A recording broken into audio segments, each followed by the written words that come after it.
Agad nag-clearing operations ang MMDA sa mga kalsada isang araw matapos itong ipag-utos si Pangulong Duterte sa kanyang zona. Pero isang barangay tanod sa Baclaran sa Parañaque, pinagbantaan umano ng tauhan ang tauhan ng MMDA na babarilin. Darito ang balita ni Salima Refran.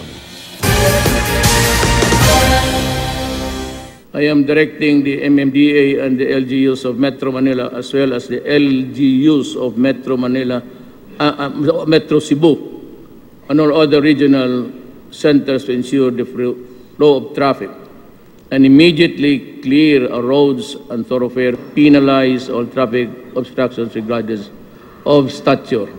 Kasunod ng direktiba sa SONA, umarangkada ang clearing operations ng MMDA sa Baclaran.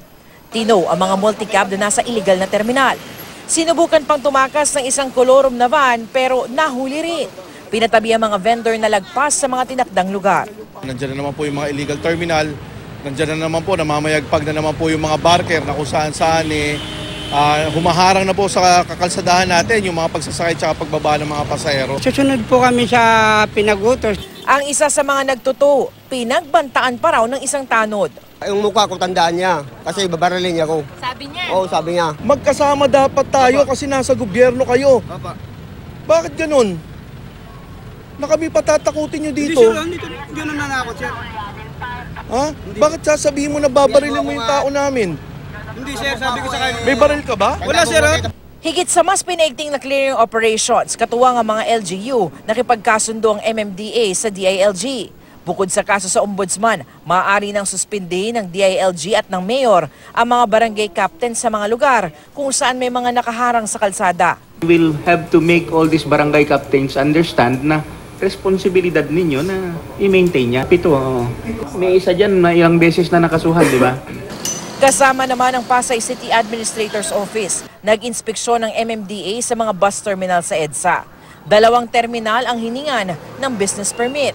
Pero walang maipakita ang Bragais Pamarliner. Ang St. Rafael naman, pasuna ang permit. Yung permit, sir, dapat naka-standby rito, nakapaskil dito. Anytime na mag-check up ang mga authority, may ipapakita nyo.